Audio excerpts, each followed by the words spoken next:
دوسری معتبر حدیث میں حضرت صادق علیہ السلام نے فرمایا کہ ایک شخص نے حضرت عیسیٰ علیہ السلام کی خدمت میں حاضر ہو کر عرض کی، یا روح اللہ، میں نے زنا کی ہے، مجھے پاک کر دیجئے۔ عیسیٰ علیہ السلام نے لوگوں کے درمیان ندا کی، فلاں شخص کو گناہوں سے پاک کرنے کے لیے جمع ہو جاؤ۔ سب حاضر ہوئے اور اس شخص کو ایک گڑھے میں کھڑا کیا تاکہ سنگسار کریں۔ اس نے فریاد کی کہ جس پر کوئی حد خدا کی ہو وہ مجھ پر حد جاری نہ کرے۔ یہ سن کر سوائے حضرت عیسیٰ اور یحییٰ کے سب الگ ہو گئے، اور یحییٰ اس مرد کے پاس آئے اور کہا، اے گنہگار، مجھے کچھ نصیحت کر۔ اس نے کہا، اپنے نفس کو اس کی خواہش پر مت چھوڑ دیجئے کہ وہ آپ کو ہلاک کر دے گا۔ آپ نے فرمایا، کچھ اور کہو۔ اس نے عرض کی کہ کسی گنہگار کو اس کے گناہوں پر اس کی سرزنش و ملامت مت کیجیے۔ یحییٰ نے فرمایا، کچھ اور نصیحت کرو۔ اس نے کہا، غضب اور غصہ مت کیجیے۔ آپ نے فرمایا، بس مجھ کو یہی کافی ہے۔ دوسری حدیث میں حضرت رسول خدا صلی اللہ علیہ وآلہ وسلم سے منقول ہے کہ جب خداوند عالم نے حضرت عیسیٰ علیہ السلام کو آسمان پر اٹھا لیا، حضرت عیسیٰ علیہ السلام نے شمعون ابن حمون کو قوم میں اپنا جانشین مقرر کر دیا۔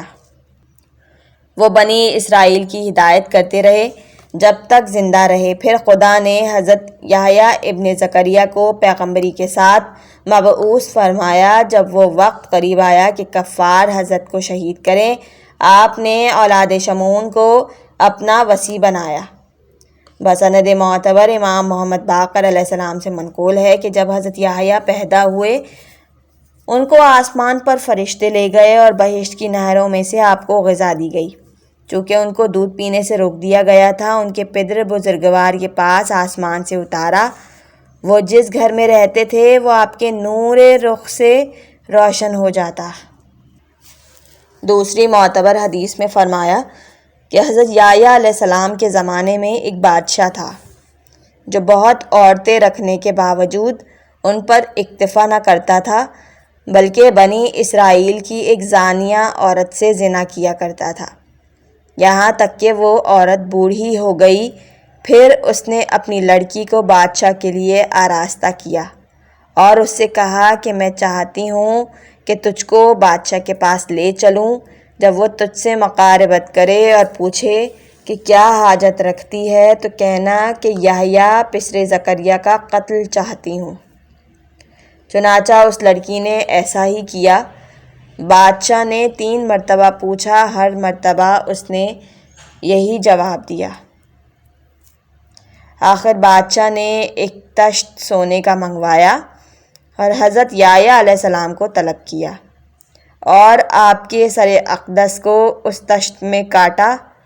جب حضرت کا خون زمین پر گرا، جوش میں آیا، لوگ اس پر خاک ڈالنے لگے، مگر جس قدر خاک ڈالی جاتی تھی وہ خون اور جوش مارتا تھا، یہاں تک کہ خاک ڈالتے ڈالتے ایک بہت بڑا ٹیلہ سا بن گیا۔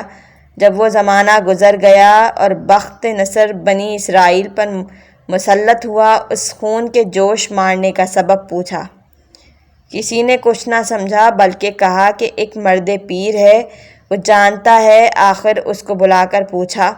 اس نے بیان کیا کہ میرے باپ دادا یہ بتاتے ہیں کہ حضرت یحییٰ علیہ السلام کو قتل کیا تھا، یہ ان کا خون ہے جو اب تک جوش مار رہا ہے۔